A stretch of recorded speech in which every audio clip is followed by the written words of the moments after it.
Le 21 janvier 2025, les États-Unis ont annoncé leur retrait de l'Organisation mondiale de la santé à travers le nouveau président qui vient tout juste de prendre fonction, Donald Trump.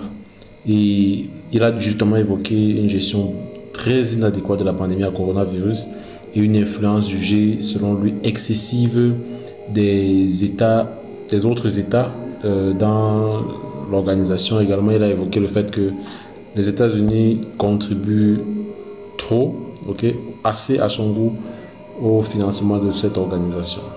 Alors, on en parle. Et c'est un sujet récent parce que c'est publié aujourd'hui. Et cette décision avait déjà été prise depuis 2020, où le président avait évoqué la trop grande participation des États-Unis dans la gestion du coronavirus. D'après lui, l'OMS avait une gestion inadéquate de la pandémie à coronavirus.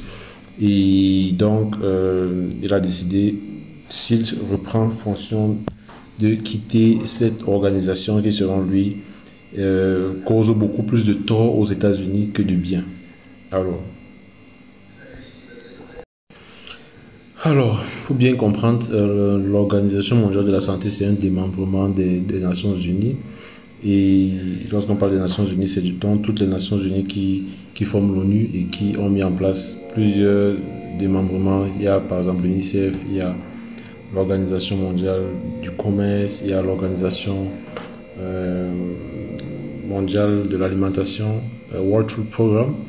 Il y a donc l'OMS et donc plusieurs États contribuent pour le financement de l'OMS et l'OMS contribue le plus, donc c'est l'État qui contribue le plus, 18% du budget de l'OMS est apporté seulement par les États-Unis. Et depuis 2020, Donald Trump critique cela et dit voilà, nous on ne peut pas financer une organisation à hauteur de 18%, être le principal financeur et voilà, les décisions qui sont prises par cette instance-là ne bénéficient pas à mon pays. Donc c'est la raison pour laquelle le président a décidé a pris cette décision déjà en 2020 et donc l'a réitéré récemment après juste quelques jours, alors quelques heures seulement après sa prise de fonction. Alors, les procédures de retrait peuvent prendre jusqu'à 1 an, conformément à la réglementation de l'organisation, c'est-à-dire ça va prendre du temps. Et pendant cette période-là, les États-Unis vont cesser de manière assez progressive de leurs différents financements au niveau de l'organisation. Donc, comme il avait déjà annoncé en 2020 et plus tard ça avait été annulé, la procédure de retrait avait été annulée par le président qui avait donc été élu à l'époque, le président Joe Biden.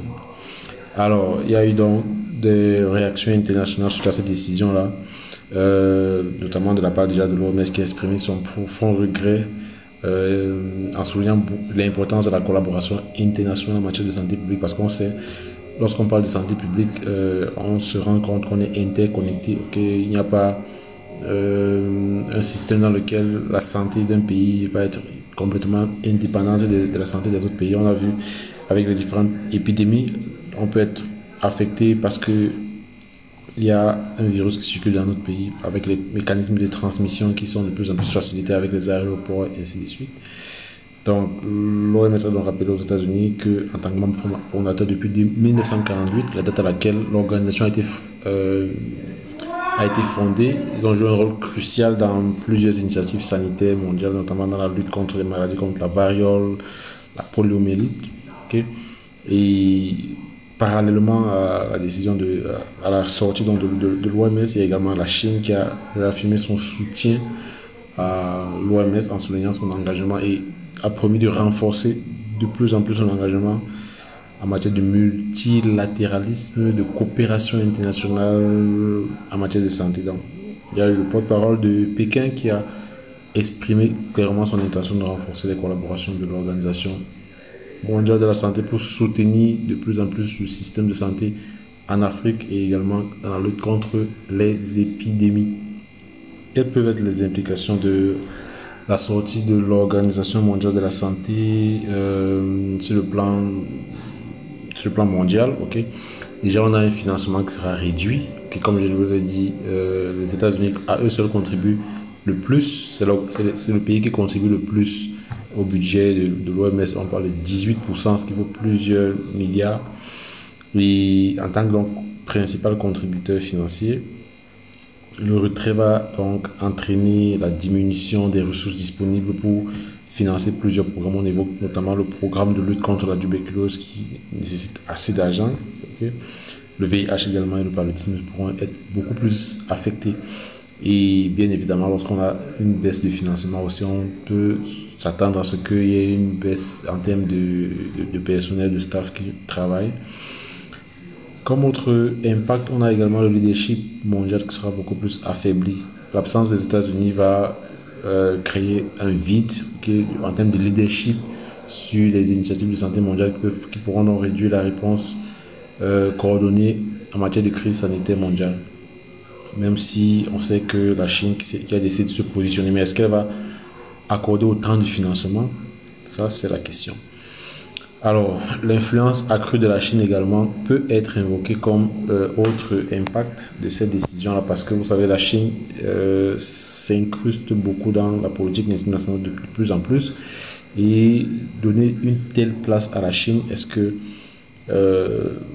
il n'y aura pas d'autres implications en matière de politique sanitaire? Est-ce que les priorités et les dynamiques de santé sur le plan mondial ne pourront pas être orientées, parce qu'on sait que celui qui finance le plus, c'est celui qui prend les décisions. Donc, voilà quelques potentielles implications que pourrait avoir cette décision de sortie de l'OMS qui sera donc faite au moins pendant 4 ans, la durée du mandat du nouveau président américain.